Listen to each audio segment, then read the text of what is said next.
அது மட்டும் இல்லாம நம்மளோட லாஸ்ட் வீடியோக்கு கிட்டத்தட்ட ஒரு நல்ல ரீச் கிடைச்சிருந்துச்சு. கிட்டத்தட்ட ஒரு 4 மில்லியன் வியூஸ் போயிருந்துச்சு.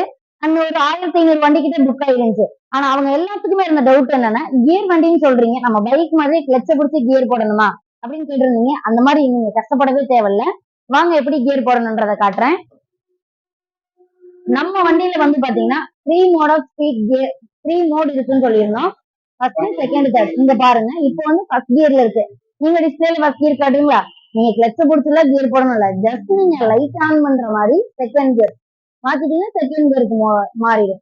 அடுத்து தேர்ட் மாத்தினீங்கன்னா தேர்ட் கியருக்கு மாறிடும். இந்த மாதிரிதான் மாத்தணும். நம்ம பைக் மாதிரி உங்களுக்கு கஷ்டப்படணுன்ற அவசியம் இருக்காது. இதனாலதான் இந்த வண்டி எல்லாருமே யூஸ் பண்ணலான்றத நம்ம சொல்லிக்கிட்டு இருக்கோம். அண்ட் இதுல வந்து பாத்தீங்கன்னா நம்ம லாஸ்ட் டைமே எல்லா வீடியோஸ்லயும் சொல்லியிருப்போம். அதுக்கு தகுந்த மாதிரி எல்லா ஃபீச்சர்ஸுமே நம்மளோட வண்டியில இருக்கு. யூஎஸ்பி சார்ஜிங் போர்ட் கொடுத்துருக்கோம். நம்ம ஆன்டி தெஃப்ட் அலாரம் சிஸ்டம் கொடுத்துருக்கோம். கீழே என்ட்ரி கொடுத்துருக்கோம். அண்ட் இது மட்டும் இல்லாம நிறைய ஃபீச்சர்ஸ் நம்ம வண்டியில இருக்கு. அண்ட் சார்ஜர் பாத்தீங்கன்னா ஆட்டோ கட் ஆப்ஷனோட கொடுத்துட்டு இருக்கோம். இந்த வண்டியோட விலை வந்து பாத்தீங்கன்னா 42,000 இருந்து, நம்மளோட லேட்டஸ்ட் பைக் பாத்தீங்கன்னா 42,000 இருந்து கிட்டத்தட்ட 1,50,000 2 லட்ச ரூபா அந்த மாதிரி நம்ம கிட்ட இருக்கு. அண்ட் நீங்க ஸ்பெஷல் வண்டி ஏதாவது 3 வீலர் ஆக்டிவ் பைக்ல 3 வீலர் வேணும்னு கேட்டீங்கன்னா நம்ம பண்ணி கொடுக்க தயாரா இருக்கும். இன்னும் இதை பத்தி தகவல் தெரிஞ்சுக்கணும்னு நினைக்கிறவங்க ஸ்கிரீன்ல தெரியுது நம்மளோட சேல்ஸ் டீம் நம்பர் கான்டாக்ட் பண்ணுங்க.